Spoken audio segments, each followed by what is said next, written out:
Va bizni navbatdagi darsimiz bu 5-dars bo'ladi. Fi'l mudori'in, hozirgi zamon fe'lini o'tamiz.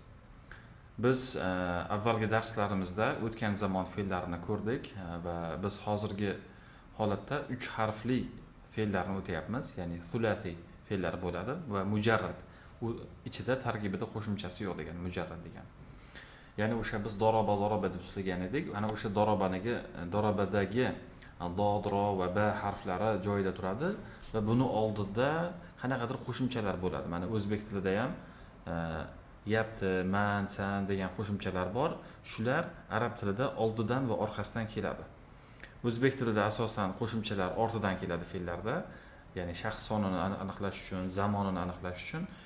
Lekin arab tilida esa o'zidan avval ham kelishi mumkin va ko'pincha o'zidan keyin shaxs son qo'shimchalari keladi. Bizda esa yapman deganda o'sha dlar hammasi o'zidan keyin keladi fe'llarda. Endi bu yerda o'sha bundan oldingi darsimizda gaplashdik. Muzori harflari bo'ladi. Ya, ta, alif, nun harflari muzoriyat harflari deyiladi. Ya'ni hozirgi zamonni yasash uchun xizmat qiladigan harflar. Bularning hammasi ana o'sha o'zakni oldidan keladi. Ildizni, masalan, dorobani oldiga yani qo'yilyapti. Mana ya deb boshlanyapti. Bu yerda ta deb boshlanyapti. Bu yerda ta, bu yerda ta va oxirida alif va nun bilan boshlanyapti. Shular shaxsni aniqlab beradi. Ya'ni shaxsni aniqlab bersa bular, mana bular o'zidan keyingilar esa sonini aniqlab beradi. Misol uchun yadribu deyapti. Ya qo'ydik va buni harakatini shu holatda yodlaymiz. Dribni qo'yamiz va yani olib keldik. Yadribu. Ron harakat kasra bo'lyapti. Buni keyingi darslarda gaplashamiz. O'rta o'nligi hozir iligini o'tamiz, kasraligini. Yadribu. Mana shu o'rta o'nlik deganda 1, 2, 3 ta o'zak turibdi. Dod, ro, ba harfi turibdi. Qaysi harf mana shu yerda o'rtasidagi harf qaysi desak ro. Roning harakati kasra. O'rta o'nligiga kasralik desak, ilik desak, shuni harakatini nazarda tutgan bo'lamiz. Demak, yadribu mana shu holatda yodlayveramiz. Yadribu u uradi degan. Yadribuga agar anini qo'shsak, ikkilik o'tib qoladi. Mana biz ikkilikni yasash uchun anidan foydalanamiz. Ani ikkilikni belgisi, misol uchun. Ikki kishi uradilar. Yadribuna unadagi vov misol uchun ko'plikni nishonasi bu. Uradilar bo'ladi. Ya'ni uradi, u ikkisi uradi va uradilar. Lar qo'shimchasi. Va uchinchi shaxs muzakkarlikni yoy beryapti bizga. Endi xuddi shuni muannas varianti ta bilan bo'ladi. Tadribu deb qo'ysangiz, mana yana t ga o'zgartirib qo'ysak, bu hiyaga o'tib ketadi. U uradi muannasga, Fotimaga o'tib ketadi. Fotima va Maryam bo'ladigan bo'lsa, tadribani ta ga o'zgaryapti va ani qo'shilyapti. Va ko'plik muannasda ham yoy bilan boshlanadi. Yadribna bu yerda alif yo orqasida. Demak, buni yodlashlikda tartibi yadribu, yadribani, yadribuna, tadribu, tadribani, yadribna holida bo'ladi. Va ikkinchi shaxsda t bo'ladi bu yerda. Anta tadribu, sen urasan. Tadribani, sizlar, siz ikkingiz urasiz. Tadribuna, sizlar urasizlar. Va muannas variantiga anti tadribina, antuma tadribani, antunna tadribna. Yadribna tadribna. Muannasda mana shunaqa tugaydi. Xo'p, bu ham o'sha siz ikkingiz va sizlar. Faqat ayollarga nisbatan ishlatyapmiz buni. Men desam alif keladi oldinga, adribu deyman. Biz desak nadribu bo'ladi bu yerda. Demak, buni tahlili qanaqa bo'ladi? Tahlil deganda hozirgi kelasi zamonni tarjima qilishda yapti, man, san deb tarjima qilaveramiz. Ya'ni o'sha moziy fe'llaridagi 3 ta o'zakni olamizda mana shunga qo'yib qo'yamiz. Harakatlariga tegmaymiz, faqat bilishimiz kerak. Biz hozir o'rta o'nligi kasralik fe'llar. Fe'llar o'zi 3 ga bo'linadi. O'rta o'nlikdagi harfi yo a, yo i, yo u bo'ladi. Biz hozir iligini o'tyapmiz. Bundan keyingi darsimizda o'sha u va a ligini ham o'tamiz. Hozir ortiqcha nima deydi, urinishlarsiz, ortiqcha qiyinchiliklarsiz mana shu holatda qabul qilib, shu holatda yodlab turishimiz kerak. Va sizga biron bir fe'l beradigan bo'lsak tuslagani, mana shuni singari o'zagini shuna qo'yasiz, harakatlariga tegmaysiz, oldi va orqasidagi qo'shimchalarni qo'yib qo'ysangiz bo'ldi. Shu holatda yodlab aytib berishimiz kerak. Va keyingi darsimiz, demak, mavzuyimiz demak nahvga oid bo'ladi, ya'ni gap tuzilish. Asmaul mu'rab. Mu'rabni aytdik biz, o'zgaruvchi degani oxiridagi so'zlar harakati o'zgaradi so'zlarni. Asma ismlar, mu'rab ismlar. Oxiri o'zgaruvchi ismlar. Arab tilida kelishik 3 ta bor xolos, o'zbek tilida 5 ta bo'ladigan bo'lsa, bosh kelishik demak raf'un deyiladi, tushum kelishigi nasbun deyiladi va qaratqich kelishigi esa jarrun deyiladi. Buni belgisi, rafning belgisi domma bo'ladi yoki tanvin domma. Muallimun bu haqiqiy belgisi. O'rin bosarlari va ikkilamchi belgilar ham bor. Hozir biz aslini o'tyapmiz. Raf'un desak demak bosh kelishi deymiz, alomati domma. Muallimun misol uchun. Tushum kelishiga nasbun, alomati fatha belgisi. Qayerdan bilamiz tushumni desak? Fatha tugaydigan bo'lsa so'zlar, ismlar nasb holatda turgan bo'ladi va mualliman misol uchun. Va jarrun bo'lsa kasra, qaratqich kelishiga to'g'ri keladi. Buni alomati kasra yoki tanvin kasra. Demak, arab tilida kelishiklar bosh kelishik, tushum kelishigi va qaratqich kelishigi. Qaratqich kelishigi ko'pincha ning deb tarjima qilinadi, lekin doim ham emas.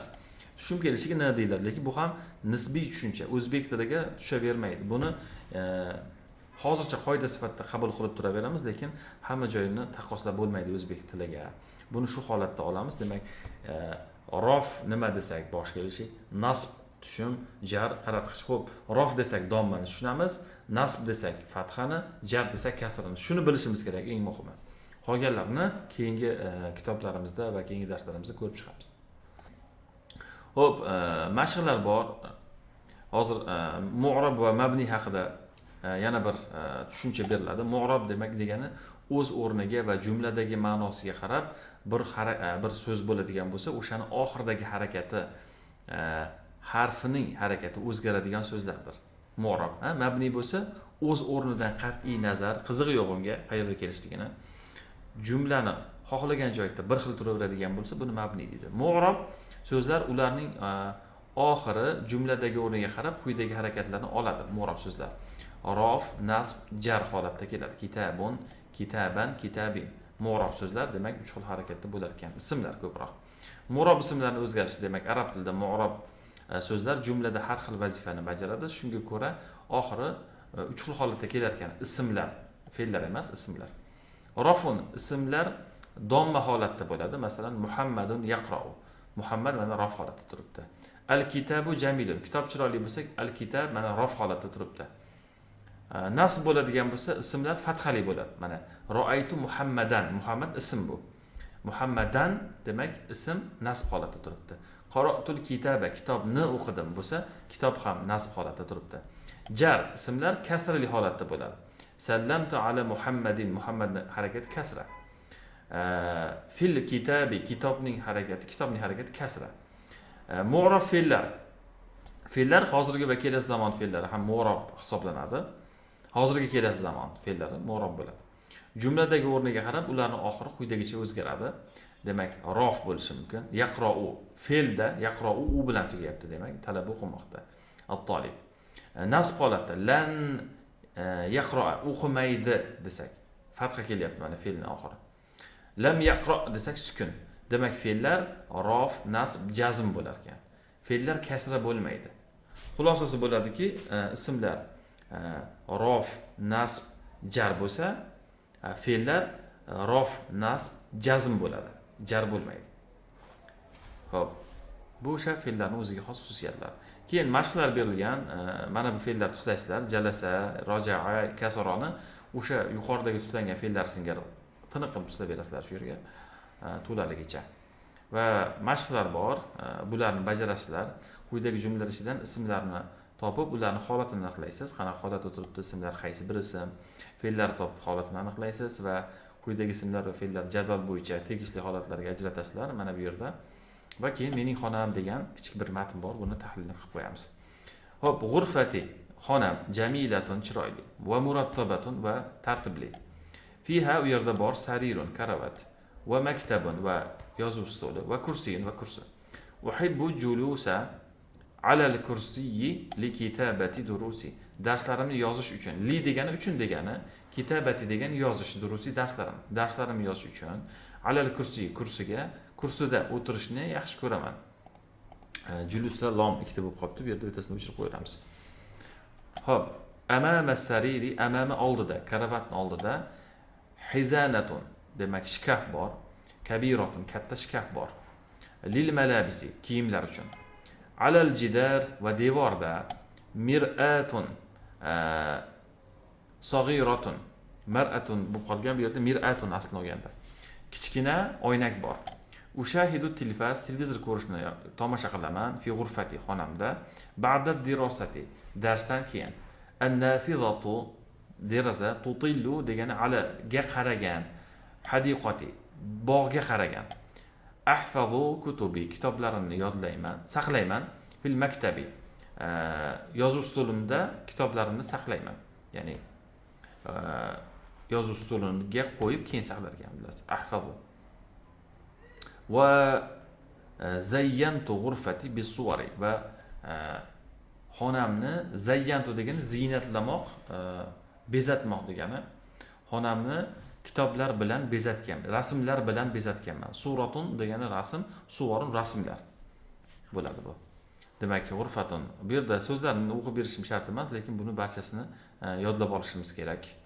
Shu bilan bizni navbatdagi darsimiz o'z nihoyasiga yetdi.